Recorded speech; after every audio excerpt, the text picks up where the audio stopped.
patch landed, which is really significant for a carry hero. Like, that's a big drop-off. I also don't think Luna's looked that good in this tournament. I think I cast 2 or 3 games. I think it lost every time. But if there's one team that I believe will make it work with this kind of a strategy, it is Tundra, because they're very comfortable with this kind of lineup. But yeah, we'll see. We'll see if the limitations of the panel kind of touched on this a bit, as we're seeing a little bit of harassment here towards that tier 1 tower in the mid lane. But Batrider into Nyx Assassin. Right. So, and it's a core. This is a mid Batrider. Obviously support Nyx, but with the whole Spike Carapace versus Firefly, like historically speaking, it's felt like a pretty hard counter to the hero. It's one of the best. You always have that possibility, but I would say, hang on, Scofiel's fine. So a while back, you would have. He's a bit too late here. Actually, it's some decent pot shots here, but that's good lag. Oh my, very nice. Normal. It's a new spell Nyx has. He freezes time for every player. I think it's. We're seeing it again. I think it's every time Skeeter uses the amazing meowing taunt. Imagine right there. Watch lag spike coming. That'd be pretty broken. Okay, you saw it. That was a big lag spike right there. Definitely there. So Nyx historically against Batrider is crazy because of Spike Carapace and the Firefly. But since the time that it was considered a hard counter, Batrider's item builds have changed, right? There's a lot more BKB on mid bats. Back in time, it would be, let's say, does anyone want creeps? This is Dota. What is this game we're watching right now? Well, either way, Skeeter's going to have to back up here. And I guess they're not lagging. It might just be us. Yeah, I think so. They would have paused there for sure. 100%. Splitter is going to miss here for Whisper, but Whisper's lagging. Now on the right. You can definitely blame it on that for sure. So, yeah, so what I was going to say about Nyx with Bat, in the past when Nyx was a hard counter, Batriders would go Blink Force Staff, right? That was the go-to build back then. Yeah. Now that Batriders go Travels BKB, I think the Nyx matchup is a lot more manageable. You run into the fight, you pop BKB Firefly, and you get on someone, and Nyx can't do anything to you for the entire duration of BKB. And I guess because Firefly does a lot... this is First Blood. Yeah, that is definitely First Blood. How many splitters have we seen cast so far in this game? It's like the 5th one, I feel like. Good lord. Pretty much. At least 4. But I think one of the reasons that it hard countered it more so in the past was you'd have Batrider in the jungle constantly, which Firefly doesn't do as much damage anymore to creeps. And Nyx would just, wander in with Vendetta, pop Spike Carapace, you just get a free kill. As we're going to see. A free kill on the courier here. Snaking. I'm surprised Snake didn't run after him in the river there. I think maybe he could have found another Illuminate and killed him. Interestingly enough, Wyvern with boots has the same move speed as Caudle without boots. So incredible. It could have kept up. Yeah, Caudle is very fast. Yeah. And it's gonna, So what they're going to do in this top lane, Tundra, is they're just going to shove the wave all the time and try to pull hard camp.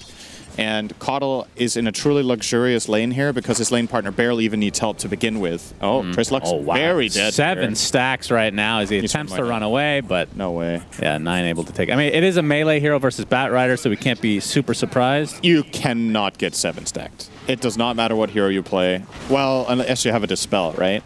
Any hero that doesn't have a Dispel, you just don't let that happen, really. Right. Snaking might kill Stinger here. I don't know if he's going to find a way out of this. Yep, Dragon versus Old Man on Horse. Who will win this matchup? Might attempt a deny. No. He could just run away. He's actually relatively fast. I think Wyvern is a female hero, right? So I'm sure Caudle has a line for that. That's true, actually. Caudle flirts with literally every female hero in the game. It's kind of an old creeper, like you said. Did I say that? I just said old man. That doesn't equate to old creeper. Basically the same thing. As 9 is going to come from the other side, and now they're surrounding Stinger, attempting to go for deny again, but Snake King able to snag that for himself. Yep. I mean, we're going to see if this is going to be any similar to literally any game we've seen of Caudle so far in this patch, he's going to be pretty far in this game. But like, what kind of itemization would you like to see? Because we've seen, it was just one game with the Will-O-Wisp, but that felt like it was maybe not a one-time thing, but maybe more situational than in previous patches. I actually think it's pretty good this game, except maybe it's too hard to run it against PL. Maybe he kills it too easily. But I think for the kind of strategy Tundra are playing, it could be pretty nice to have it. They want to group up and push and play 5-man in the mid-game. So if you have an Ignis there, that just gives you more of that team fight. If not, you go 7 stacks again, by the way. He's not going to come close this time. So you obviously go for the set. You go for the 3 nulls, right? So you can kill full creep waves with level 4 Illuminate. Yeah. And then after that, you could even see him go for like mech as well. If Tide wants to go bigger items, maybe Tide wants to go Helm of the Overlord, or he could go for a Blink Dagger Rush, or Yeah, Blink Shiva could be a thing here. We'll see. There's plenty of options. The main point here for Caudle is just how free he is. That's what I was getting at. You're playing with Tide, and Tide is against a PL Wyvern lane, which does almost nothing to him. So what Snaking's going to do, he's going to push the waves together with Tide, and then he's just going to do whatever he wants. Do you want to pull? He's going to pull. Do you want to stack camps? He's going to stack camps. And he feels like no pressure to stay with 33. He's literally just free farming 1 and 2 anyway. Like, look at them. They're not even trying. But from Caudle's perspective, yeah, you can be stacking, but a lot of these games we've been seeing him farming. We're going to see the small camp here being farmed right now. Like, do you prioritize that? Because obviously Batrider can kind of, I mean, not as much as before, but can definitely do some stacks. Yeah, you can. You maximize gold. That's pretty much it. Oh, nice play there from Stinger getting across that. You didn't see that on camera. He dodged the Illuminate by flying over the Caudle. He will be bullet away eventually, though. Ranged advantage. And the 2 nulls on Caudle, I mean, you primarily buy this to push the waves, but honestly, if you get into a fist fight with Wyvern, you have so much more damage. Yeah. But yeah, I love this from Snaking. I think this is what you do. You have freedom to do whatever you want. Go farm. There's no one who needs help. There's nowhere you can really gank. So just steal away the camps from Wyvern. First of all, that Wyvern want to pull the small camp, but also this medium camp that Wyvern wants to stack. For either Leshrac or Void Spirit, you can just clean this every minute, and then you, again, can do whatever you want. I would imagine we'll see Snaking go and stack 2 camps now in his own triangle. Tide obviously also able to farm Ancients. It's going to give him mana here. If he wants to stack, it's about time to go now, though. Yep, Skeeter so trying to harass Whisper a bit here, but won't have enough mana to do much more. Hero we haven't really talked about is the Lesh as an off lane. Obviously, the biggest change is Diabolic Edict doing pure damage now. Yeah.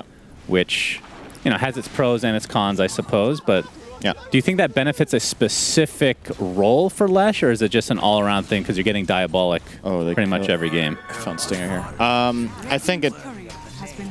I honestly think it's not that important, except in specific matchups. Like, there's some heroes that have inherently really high base armor. I think for those matchups, this is a really great buff for him. All right. Good kill. That is going to be a really easy one. Nice and pale here coming out from Schofield, but it's a little bit too late.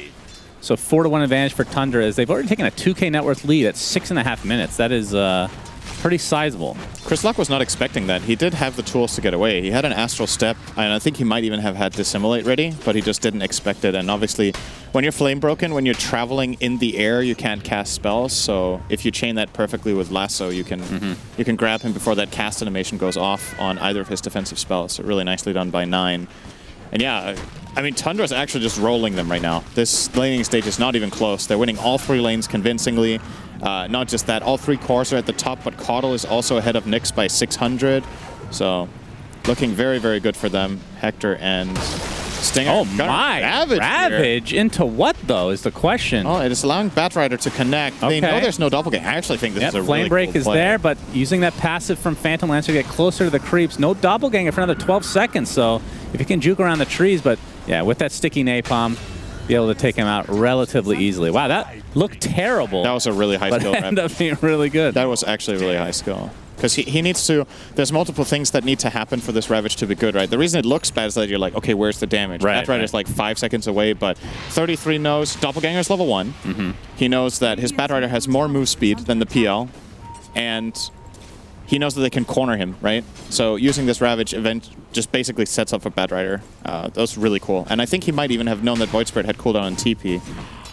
Because he got killed mid and TP'd mid, right? So they know that rotation is not possible. So you're going to see it here. This looks like a really odd one, right? Like, nobody connects on this whatsoever, but... Yeah, it just buys enough time for But Batrider, as you can see, has like 2,000 move speed. So really quickly caught up. Yep, that's real time for sure. As 9 comes back into the mid lane, and Schofield is wrong place, wrong time. All right, so 6-2 now for Tundra. But if we get to, let's say, mid to early stages of the late game, and let's just call it relatively even, do you prefer to have a PL than a Luna? I do. In this patch? In general. In this patch, even more so than the last patch, but I think the matchup's also good for PL in general, right? He's good in the carry matchup. So then it's about how good are the other cores. Oh, that's Pickle. How good are the other cores against PL? Tide is pretty good. I think Batrider is pretty bad. So, yeah. It is a very good PL game. They picked it for a reason. But when they're this far behind in lanes, we'll see if they even get to bring it out the way they want. Stinger getting forced back to base here by 33. It's funny. You saw the pregame interview where Beast Coast was like, they like playing aggressive, or Tundra likes playing aggressively. It's going to be a challenge. And you're just seeing they're actually just pressuring them in all the lanes as much as they can. And Whisper, he was taking a lot of damage, but now it looks like Fata is going to be the one to fall. Skeeter couldn't really commit since he is relatively low on HP here. So another support dead, but this time in favor of Beast Coast. 9, all right, he finds K1. Can they get the real one is the real question. They would guess correctly here, and absolutely another kill onto K1's PL. That is not good. You can see his net worth is pretty much middle of the pack. Luna a little bit ahead. He's getting pressured now, of course. This would be big for Beast Coast if they're able to take him out. Oh, looks like Schofield has not good. Yeah, bit off a little too much here. Although, actually maneuvers to a nice spot. See if Skeeter's able to find him. Okay, he runs right back into him. It's like, please kill me. Please. Free TP for him. Yeah, it seemed like they wanted to try to dive the Luna, but Fata had already TP'd down there on a bat and covered him, so. Chris Luck is here, though. Fata only level 5, has his high 5 out. Nobody's reciprocating as of yet. Skeeter attempting to TP out will be successful, so Fata will be the only death. And I believe it was Kyle saying that at this stage, I think it's like 7 minutes, he'd be surprised if they're still in the lanes for these position 1s, but looks like Luna is going to have to abandon that lane now. Yeah. Not a surprise. Yeah, the PL was also forced out relatively early by Tide, so pretty much spot on. Maybe a minute or 2 off, but for Kyle's standards, that is very good. Usually like 15 minutes off on his calls, so very nice. Mid tower in trouble. There's a siege creep here in 3 heroes. Beast Coast going to rotate in more support, but now that Tide is here in the front, like this is really good stuff from Tundra. They just have this wall protecting their siege creep. Now the next wave is coming in. Beast Coast having a really hard time going on this. Oh my god, Illumina deals so much damage. It took half the Nyx's health. It's just filthy. You do have Spike Carapace for that, theoretically, right? So you have a counter of sorts, but... Yeah, he didn't react in time there, Schofield. A little bit too surprised as, okay, Stinger attempting to TP out. He'll be successful, surprisingly. He was 7 stacked somehow on the Wyvern there. Yeah, you got to give credit to 9. He has been kind of owning it up here. Another... Okay, no Spike Carapace available this time. So yeah, the Illuminate is doing a lot of work. But then again, it's not like this is a surprise. We've been seeing this consistently. When it's picked, it just rarely has a poor game, it feels like. Yeah, Coddle's both like very good, right? In a literal aspect as well. He's usually pretty rich. Yeah. Speaking of which, Snake King, all right, he's going to get protected by 33's Ravage, but here comes Chris Luck with that Void Spirit. Looks like Snake King's going to take a tumble. 33, too big of a fatty to, as a Centaur, helps out a bit here. This Ravage I don't like. I think even if it would have saved the Coddle, I personally don't think that's worth it. You want to have this Ravage to go and contest a tier 2 tower or threaten Roche. You have a Luna lineup. It is possible for you to get it done, especially with Abaddon having the Curse of Avernus and just being able to protect you. So, yeah, now this gives a little bit of an opening to Beast Coast. Not only do they get the Coddle, they got more than they asked for. The Ravage on cooldown means maybe tier 1 tower mid is a possibility for them. They have Edict on the Lesh to go and push here, but Tundra are just not going to slow down. They're like, okay, we threw away Ravage, doesn't matter. Keep pressuring the map, don't give them any space. Yeah, and when 9 is this strong, this move. Can't blame them. All right, K1 attempting to get out. They actually find the correct one. Lasso is there, and they just bring him down with ease. And they steal the stack. Oh my goodness. Yeah, that adds insult to injury, although Chris Luck able to find a few at least. Chris Luck has his Yule Scepter, and 9, we've already seen his Boots of Travel is going to be going for BKB next. And you were correct that Snake King will be going for the Aghanim Scepter as first item. Schofield on Skitter, they see him. Yep, can he dodge it is the question. Well, when there's 3 there, pretty hard to dodge all of it. He dodged what was realistically expectable of him. Spike Carapace keeps 9 in place just a little bit longer. Whisper taking Illuminate to the back of the head. Looks like he's going to burn down eventually. Has 3 stacks of sticky napalm. Fada's going to finish him off. 9 on the outskirts now, but Chris Luck is going to tick down thanks to the Firefly. Looks like it's going to be a reciprocation. Those 9 getting quite low. They don't have any catch though, so Schofield pretty much out of gas here. Whisper on the outskirts as well, as Fata's actually able to take him out as a support. Abaddon continuing the rampage here as Stinger looks to be next. 2 double kills as Fata, I didn't realize he had a nice thick beard these days. Looking good. He's playing really good Dota. He doesn't have time for that. Personal hygiene goes out the window when you're just really good at a video game. There is a direct correlation. Is that why you're clean shaven? Yes. Okay. I've lost it all. And K1 again, just getting pressured constantly here. He does have Diffusal very soon, another 100 gold or so. But that's a pretty late Diffusal, 14 minutes. I mean, if you see like a hood or some like starter item and then that makes sense, but that's not the case here. Most Diffusals we've seen on a good timing on PL this tournament has been 11 minutes. So he's 3 minutes behind, which it might not sound like a lot in the grand scheme of a whole game, right? But 11 to 14 is a really big deal compared to like 30 to 33 minutes, right? It's the ramp up. It's the fact that you haven't really been able to fight very much until now. 1 minute slower than average, though. That's not that bad. Right, but that's, again, it's the average, and these are two of the teams Chris that will Luck. their group. All right. The lasso finds him. Okay, he does have the Yule might Scepter. live, I think he's okay. Has the Astral Step number 1. Gets a little damage mitigation there. Astral Step on the other side as well. Okay, Flame Break does connect. Is he going to actually tick out? He is. 9 from afar. Goodness. I think he overthought that a little He bit. could have Astral twice, right? He did, but he... No, I mean, like, instantly. He waited. Yeah, he could have also just gone straight toward his base. I think it would have been okay. He could have gone through the outpost as well. Got some help. Yeah, well, while that was happening, the Caudle, Mr. Snake King, did fall on the other side of the map, and it is a relatively farmed Keeper of the Light. He's about 1,300 away from finishing the Ignis Fatus, as we like to call it. Yep. And now Whisper. Oh, the Ravage is available. 33 gets mana burn. He has to be careful. Okay, never mind. Caudle's in the vicinity. Mana back to full capacity. Yeah, Ravage online, so have to be a bit careful if you are Beast Coast, especially with their Lesh at low HP. But still, 6K net worth lead here for Tundra. As I say, that's 7K. So growing by the minute. Yeah, and they can keep... This is, again, I feel like what makes Caudle so good, in addition to all the other things that make him so good, is that when you're ahead, you limit the opposing team's chance of finding moves so hard because you, as a support, will ruin a lane all the time. Minimum 1 lane. It's just always pushed. And he's going to keep just illuminating a lane of his choice. As soon as that's cast, you just go somewhere else. You can push 2 lanes, or you can push 1 lane and farm camps. And you can be part of ganks, which is something in the past Caudle wasn't very good at. But now that Illuminate's a 3-second cast for the full damage, any stun basically gives you almost like an AoE Finger of Death, right? Right. Well, Split Earth did connect, but the Flame Break is here, and 9 with his presence. Look at this Firefly damage. Ridiculous. He is on a godlike streak right now. 9-0, Mr. Batrider.